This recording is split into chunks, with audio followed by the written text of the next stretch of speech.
Hannah Kobayashi, a 31-year-old woman who vanished from Los Angeles International Airport in November, recently contacted her family to inform them she was safe but expressed her desire not to return to Hawaii. This revelation came after an intense search that garnered significant public attention and placed her family under immense pressure.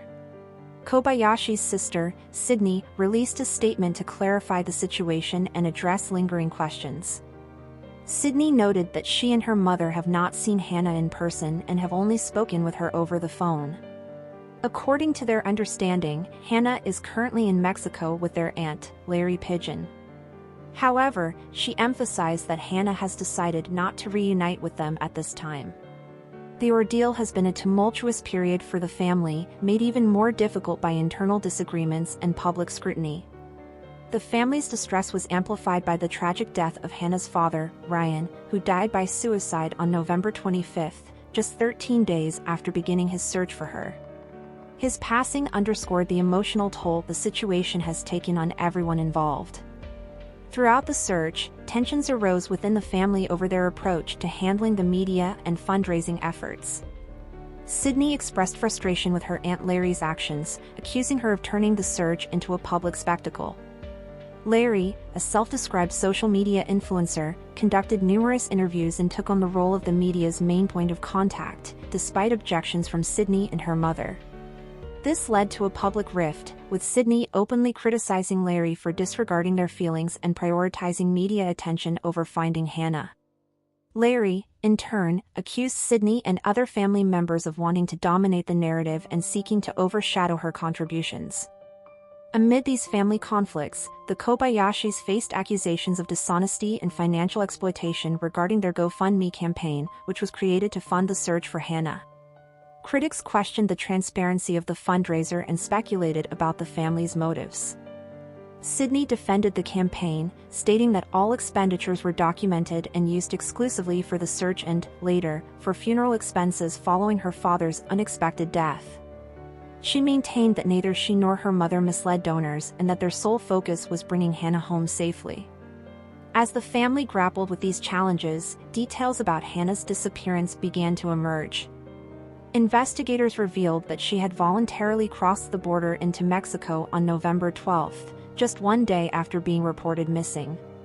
Further reports suggested that her disappearance was tied to a convoluted immigration scheme involving her new green card husband, Argentinian Alan Kakes. Hannah had allegedly married Kakes in October as part of a plan to deceive immigration officials into believing their marriage was genuine. The scheme also involved her ex-boyfriend, Ammonius Miranda, and his green card wife, Marianne, who happened to be Kakes' girlfriend. Together, the group traveled to New York to create the appearance of legitimate relationships, with Kakes reportedly paying Hannah $15,000 upfront and promising additional funds upon obtaining the necessary immigration documents. Hannah's co-workers at Up and Smoke, a Maui smoke shop where she worked, were aware of her plans and even saw photos of her wedding ceremony. However, they were shocked when she abruptly abandoned the trip and fled to Mexico. One co-worker, Desiree, speculated that something must have frightened Hannah, prompting her to change her plans so drastically. The abruptness of her decision left many questions unanswered, fueling speculation about her motivations and state of mind. Sydney and her family are now left to process the complex and painful events of the past month. They continue to hope for answers from Hannah and a resolution to the situation, though the path forward remains uncertain.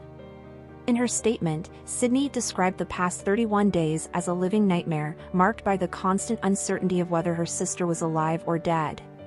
She also reflected on the devastating loss of her father, whose death added an unbearable weight to an already overwhelming experience. Despite the family's internal conflicts and the public scrutiny they have faced, Sydney emphasized their love for her father and their determination to rebuild their lives in the wake of these tragedies. As the family attempts to regain a sense of normalcy, they are also grappling with the fallout from their public disagreements and the accusations leveled against them. The search for Hannah brought them unwanted attention and relentless criticism, but Sydney remains adamant that their intentions were genuine and focused on finding her sister. The situation has tested their resilience and strained their relationships, yet they continue to hold out hope for a reunion with Hannah and a chance to understand the choices she has made. The story of Hannah Kobayashi's disappearance and subsequent reappearance has captivated public attention, highlighting the emotional and logistical complexities of such cases. It has also underscored the challenges families face when thrust into the spotlight during times of crisis. For the Kobayashis, the journey is far from over, as they navigate the aftermath of their ordeal and seek to heal from the wounds it has inflicted. Thank you for watching. If you enjoyed this video, please subscribe and turn on the notification bell for more updates on celebrity deaths and news updates.